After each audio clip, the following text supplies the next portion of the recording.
नमस्कार, सत्यहिंदी.com पर आपका स्वागत। मैं हूं शैलेश।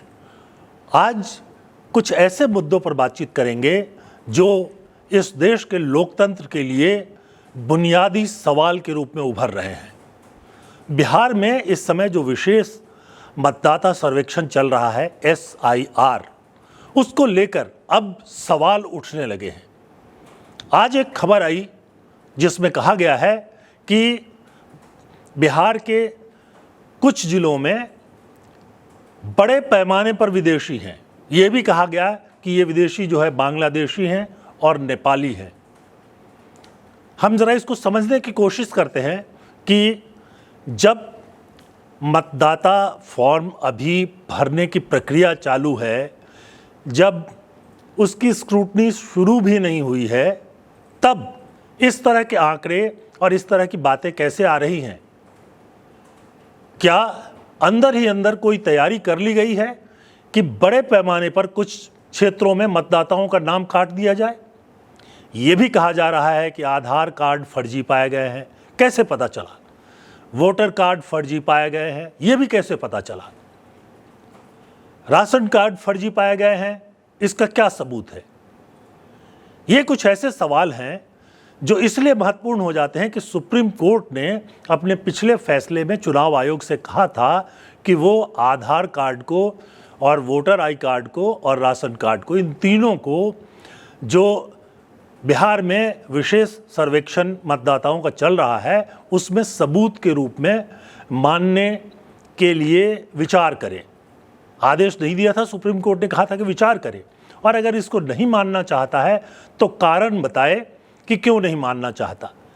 और अब जो खबरें आने लगी हैं कि ये तीनों ही तरह के कार्ड जो हैं वो फर्जी बने हुए हैं, तो क्या इसकी पहले ही तैयारी कर ली गई थी? क्या पहले से ही सोच लिया गया था?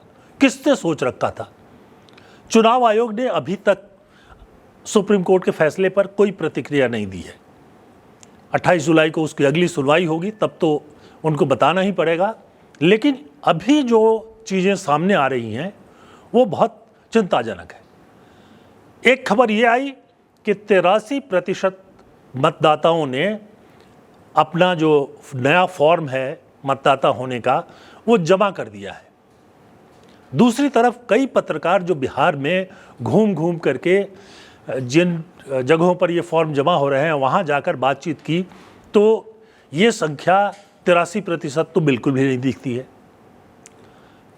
उन पत्रकारों ने रिपोर्ट की है कि बहुत सारे क्षेत्रों में तो अभी पूरे फॉर्म जो है वो डाउनलोड ही नहीं किए जा सके। और ये भी वहाँ जो काम करने वाले कर्मचारी हैं वो कह रहे हैं कि दिन में तो फॉर्म डाउनलोड हो ही नहीं पाता, रात को करना पड़ता है, क्योंकि दिन में बैंडविड्थ जो है नेट का मिलता ही नहीं है। तो ऐसी स्थिति में ये कैसे कहा जा रहा है कि 83% लोगों ने फॉर्म भर भी दिया और उसकी स्क्रूटनी भी हो गई और उसमें विदेशियों का पता भी चल गया? इसके पीछे कोई ना कोई राज तो है, और ये राज क्या है इसको समझना जरूरी है। दरअसल एक सवाल मैंने पहले भी उठाया था कि चुनाव आयोग मतदाता सर्वेक्षण कर रहा है या नागरिकता सर्वेक्षण कर रहा है। इस बात पर क्लैरिटी होनी चाहिए। और सुप्रीम कोर्ट ने अपने पिछले फैसले में बहुत साफ कहा था कि चुनाव आयोग का काम नागरिकता की पहचान करना नहीं है, ये काम गृह मंत्रालय का है। तो अगर गृह मंत्रालय का काम है नागरिकता पहचान करना, नागरिकता रजिस्टर बनाना, तो फिर चुनाव आयोग को क्यों इसमें डाला गया? दरअसल केंद्र की सरकार जो है वो सीधे तौर पर नागरिकता रजिस्टर के लिए काम नहीं कर पा रही है। कई तरह के विरोध हैं और शायद ये पिछले दरवाजे से रास्ता तो नहीं निकाला गया। और भी कुछ दिलचस्प घटनाएं हो रही हैं।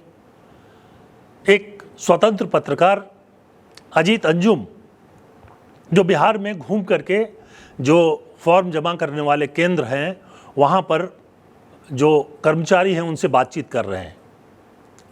कई जगहों से कर्मचारियों ने उन्हें बहुत गंभीर जानकारी दी। कर्मचारी जो हैं बता रहे हैं कि फॉर्म डाउनलोड करने में समस्या है, फिर उसको भर करके और जमा करने में, अपलोड करने में समस्या है। अब अजीत अंजुम की इस रिपोर्ट पर चुनाव आयोग में या किसी ने कार्रवाई तो नहीं की, लेकिन उनके खिलाफ एक एफआईआर जरूर दर्ज कर दिया गया। क्या मतलब होता है इस एफआईआर का? क्या सच्चाई को सामने लाने वाले लोग जो हैं उनको अब पुलिस के शिकंजे में जाना पड़ेगा?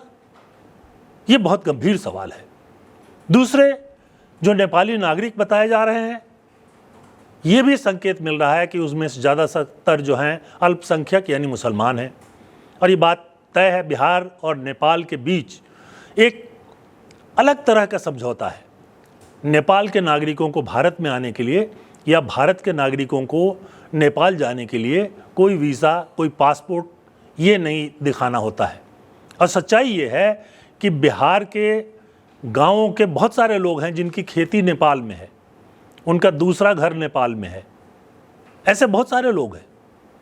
नेपाल के लोगों को अगर भारत की नागरिकता लेनी है तो उसमें भी बड़ा ढीला ढाला कानून है। तो ऐसी स्थिति में आप अभी से कैसे कह रहे हैं? तब ये सवाल ज़रूर उठता है कि ये जो बिहार के सीमावर्ती ज़िले हैं जो नेपाल से लगे हुए हैं, उनमें मुस्लिमों की आबादी काफ़ी है, तो क्या उनका नाम काटने की तैयारी चल रही है? सवाल इसका नहीं है कि किसी व्यक्ति का धर्म क्या है, और चुनाव आयोग का ये काम भी नहीं है। हमारा संविधान सभी लोगों को बिना धर्म की परवाह किए, बिना लिंग की परवाह किए भारत में मतदान की छूट देता है। तो जब ये मतदान की छूट देता है तो आखिरकार ये बातें कैसे सामने आ रही है? ये हमारे लिए बहुत ही महत्वपूर्ण है और हमें इस पर निश्चित तौर पर विचार करना पड़ेगा। ये जो आंकड़ा दे रहे हैं कि 83% ने फॉर्म जमा कर दिया, मैं एक जानकारी और दे दूं कि बिहार में करीब 7 करोड़ 90 लाख मतदाता हैं जिनकी सूची जनवरी में चुनाव आयोग ने तैयार की थी। और ये 83% का मतलब हुआ कि 6.5 करोड़ के करीब मतदाताओं ने फॉर्म जमा भी कर दिया। मतलब उनको फॉर्म बांट भी दिया गया, उन्होंने उसको भर भी दिया, जमा भी कर दिया, सबूत भी दे दिया। अब एक खबर तो ये आ रही है कि बहुत सारे लोगों ने सबूत ही नहीं जमा किए, केवल फॉर्म दे दिए हैं, क्योंकि सबूत देने के लिए 1 महीने का और टाइम है, यानी अगस्त में भी दे सकते हैं। अगस्त में ही इसकी स्क्रूटनी होगी, अगस्त में ही इस पर सुनवाई होगी और उसके बाद उसकी सूची प्रकाशित की जाएगी। हालांकि सुप्रीम कोर्ट ने अभी तक रोक लगा रखी है कि जब तक सुप्रीम कोर्ट आखिरी फैसला नहीं करता है तब तक जो है सूची प्रकाशित नहीं की जाए, क्योंकि सुप्रीम कोर्ट को भी ये लग रहा था, इस तरह की टिप्पणी भी आई कि एक बार अगर चुनाव आयोग अंतिम सूची प्रकाशित कर देता है तो अदालतें उसमें हाथ नहीं डालती हैं, वो चुनाव हो जाने देती हैं, बाद में विचार करती रहती हैं। तो क्या ये सब क्या चल रहा है? ये एक गंभीर मामला है और अगर इस तरह से लोगों को मतदान के अधिकार से वंचित किया जाएगा तो इसके गंभीर परिणाम होंगे। और ये एक तरह की रिगिंग है, एक तरह से ये कोशिश की जा रही है कि लोगों को मतदान के अधिकार से वंचित करके और कुछ खास दलों की, जाहिर सी बात है सत्तारूढ़ दलों की जो है वो जीत पक्की कर ली जाए। दूसरी तरफ बिहार में अपराध बढ़ रहा है, जाहिर अपराध बढ़ रहा है तो सत्तारूढ़ पार्टी से नाराज़गी बढ़ रही है। 4 हत्याएं रविवार को हो गई। तो ये जो घटना है उस पर तेजस्वी यादव ने कहा कि बिहार के अपराधी जो हैं वो विजय हो गए हैं और सम्राट हो गए हैं। ये विजय और सम्राट, आप समझ लीजिए कि सम्राट चौधरी बिहार के एक उप मुख्यमंत्री हैं और विजय कुमार सिन्हा बिहार के दूसरे उप मुख्यमंत्री हैं। तो संकेत में उन्होंने ये कहा कि ये दोनों असफल हो गए हैं। तो क्या ये सब छिपाने की कोशिश हो रही है? निश्चित तौर पर सुप्रीम कोर्ट की चूंकि नज़र है, इसलिए हम उम्मीद करते हैं कि इसमें जो गड़बड़ी करने की कोशिश की जाएगी उस पर सुप्रीम कोर्ट कोई न कोई फैसला ज़रूर करेगा। लेकिन फ़िलहाल लोगों में डर है, उनका नाम कट जाएगा ऐसा उनको लग रहा है, ख़ासतौर पे अल्पसंख्यकों को लग रहा है। अब ये भी बात की जा रही है कि आधार गलत, तो आधार कार्ड को किसने जारी किया? तो केंद्र सरकार खुद जारी करती है। आधार केंद्र जो है वो सरकार के अधीन काम करते हैं। तो पहले तो उन पर कार्रवाई होनी चाहिए। ये कुछ ऐसे मुद्दे हैं जो मैं आपके सामने रखना चाहता था। इस पर विचार कीजिएगा और इस पर नज़र रखिएगा कि कहीं ऐसा नहीं हो कि एक खास पार्टी या खास ग्रुप को जिताने के लिए मतदाता सूची में बड़ा फेरबदल कर दिया जाए।